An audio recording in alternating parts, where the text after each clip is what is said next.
कि उन्होंने वक्फ संशोधन कानून बनाकर किसी और को नहीं, अपने सहयोगियों को फंसा दिया है। लेकिन अब हालत यह पैदा हो गई है कि अगर 48 घंटे में यह ऐलान हो जाए कि प्रधानमंत्री बदलने वाले हैं या प्रधानमंत्री को इस्तीफा देना पड़ा, तो बड़ी बात नहीं होगी। वजह आज अपनी इस वीडियो में आपको दिखाने जा रहा हूं सबूत के साथ, क्योंकि अभी तक डीएमके, अभी तक कांग्रेस, अभी तक all India Muslim personal law board, Samajwadi party की तरफ से अलग अलग जगह से लगातार सुप्रीम कोर्ट लोग पहुंच रहे थे। इन सब के बीच आप लगातार धमकियां भी सुन रहे, धमकियां ही कहता हूं क्योंकि लोकतंत्र में क्या होता है ना कि आप कोई फैसला हो, कोई कानून हो, किसी चीज का विरोध कर सकते हैं, लेकिन ये 5-5 रुपल्ली के दिहाड़ी मजदूर जो सोशल मीडिया पर बिठाए गए हैं, वो खुलकर चुनौती दे रहे थे। हिम्मत है तो करके दिखाओ, तुम कुछ कैसे नहीं मानोगे, संसद से पास कानून है, कैसी हिम्मत हो जाएगी, कानून तो लागू होकर रहेगा, हम ये कर देंगे, हम वो कर देंगे। इन सब के बीच आप समझिए लोकतंत्र बचा कहां। फिर भी चूंकि विपक्षी पार्टी के नेता सुप्रीम कोर्ट पहुंचे थे, तब तक ये टेंशन में नहीं थे। इन सब के बीच एक बड़ा खुलासा हो गया और उस खुलासे के बीच भी इनके अपने सहयोगी ने भी इनका साथ छोड़ दिया। नाम है जनता दल यूनाइटेड। जी हां, बिल्कुल सही सही लफ्जों में आप सुन रहे हैं, जनता दल यूनाइटेड, जिसने लोकसभा और राज्यसभा में वक्फ संशोधन बिल का समर्थन किया था, ताबड़तोड़ हो रहे इस्तीफों से इस कदर छटपटा गई कि आखिरकार उसको भी सुप्रीम कोर्ट जाना पड़ा है। आज की बड़ी खबर बता रहा हूं, मोदी सरकार में शामिल जनता दल यूनाइटेड ने सुप्रीम कोर्ट में वक्फ संशोधन कानून के खिलाफ याचिका दायर कर दी है। और जैसे ये खबर पहुंची, वैसे ही सुप्रीम कोर्ट यहां जाओ वहां जाओ, फर्क पड़ने वाला नहीं है, कह रहे थे ना, सुप्रीम कोर्ट जाकर गिड़गिड़ाने लगे। नमस्कार, मैं हूं प्रज्वल गौतम और आप देख रहे हैं न्यूज सर्किल।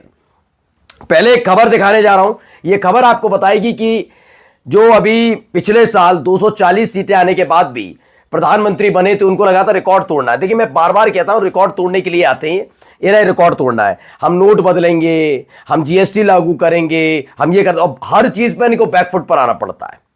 आए थे ना 2000 वाले नोट, ऐतिहासिक फैसला, फिर 2000 के नोट कहां गए, किसी ने सोचा आज तक?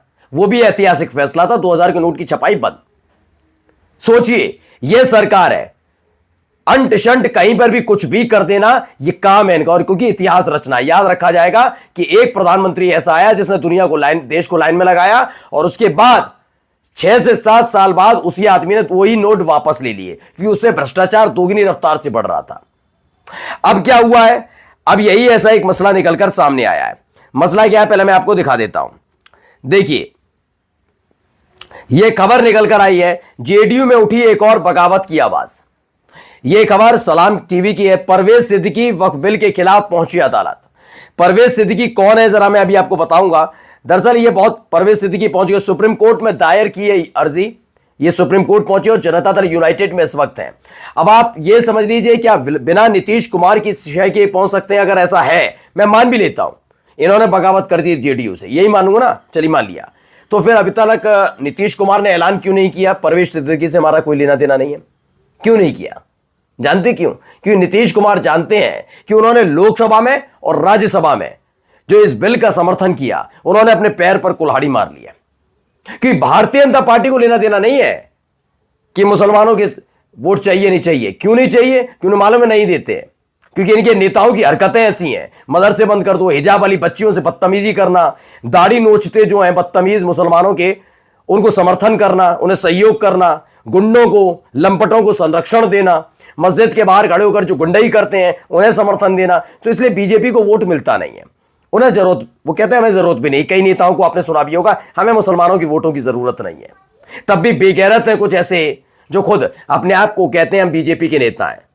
खैर, जो भी है, तो इन्होंने सुप्रीम कोर्ट में अपनी याचिका दायर कर दी है। अब है कौन, जरा परवेज सिद्दीकी का अगला भी देखिए। राष्ट्रीय अल्पसंख्यक आरक्षण मोर्चा के सदर भी हैं परवेज। यानी दो तरीके से, खास तौर पर बीजेपी ना फंसे, लेकिन फंस कौन गया?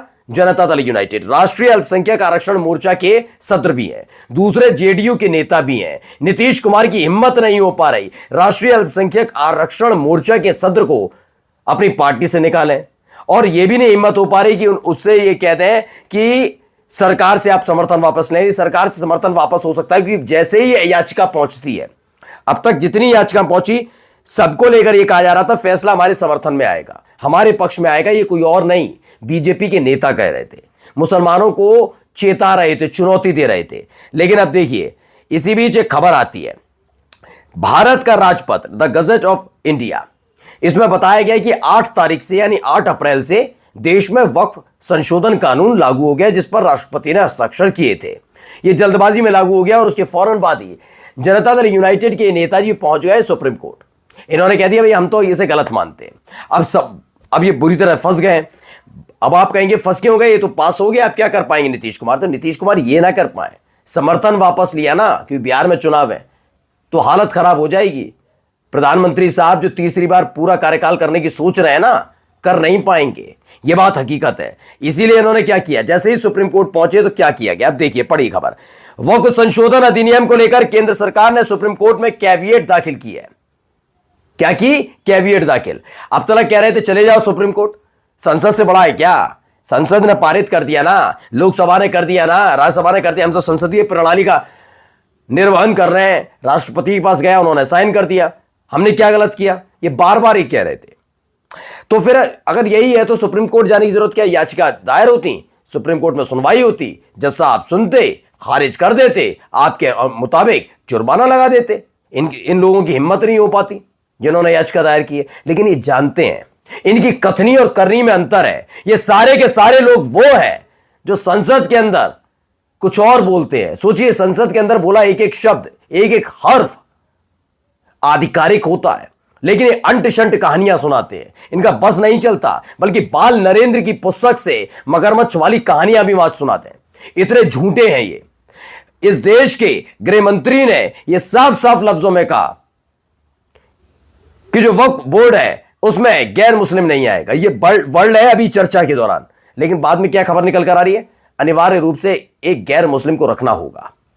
बताइए, संविधान क्या आप कितना बात मानते हैं? आप संसद की गरिमा नहीं रखते। आगे क्या है, इन्हें मालूम पड़ गया कि कई जगह फंस रहे हैं, ऊपर से जेडीयू पहुंच गया है, तो सरकार गिरे, ये हो वो हो। इससे पहले क्या किया है, कैविएट दाखिल किया है। केंद्र ने एक तरफा आदेश की आशंका से बचने के लिए कैविएट दाखिल की है। उन्होंने कहा भी ये एक तरफा आदेश न दे दें, कि याचिका में ऐसे ऐसे पॉइंट आएंगे ना। असदुद्दीन ओवैसी गए हैं all India Muslim personal law board वाले, वो बताएंगे जेपीसी में क्या हुआ, हमारी कितनी सुनी गई, क्या क्या बातें थी, 1995 के एक्ट में क्या था, 2013 में क्या संशोधन हुआ था, क्या तमाशा हुआ, संसद में क्या बोले गृह मंत्री किरण रिजिजू, क्या बोले, वहां झूठ बोला है, यहां ये, तमाम चीजें होंगी। तो ये चले गए, पहुंच गए कि हुजूर हमको भी सुन लीजिएगा, अगर हमें नहीं सुनेंगे तो ये अन्याय होगा, हमें जरूर सुनिएगा। अब सुनिए, सरकार ने सुप्रीम कोर्ट से वक्फ कानून को लेकर दाखिल याचिकाओं पर उसका पक्ष सुने बिना आदेश न देने की मांग की है। अब तक इस मामले में 15 याचिकाएं दाखिल हो चुकी हैं, जिन पर 15 अप्रैल को सुप्रीम कोर्ट में सुनवाई हो सकती है। मात्र 5 दिन बचे हैं। अब ऐसे में सुनवाई होनी है। अब इनकी जान हलक में आ रही है कि पहले तो हमने चुनौती दे डाली, लेकिन ये सारे के सारे तो खर्रा लेकर पहुंच गए। हालत खराब चल रही है। न केवल वक्फ संशोधन बिल या कानून, बल्कि सरकार भी लड़खड़ा जाए, बड़ी बात नहीं।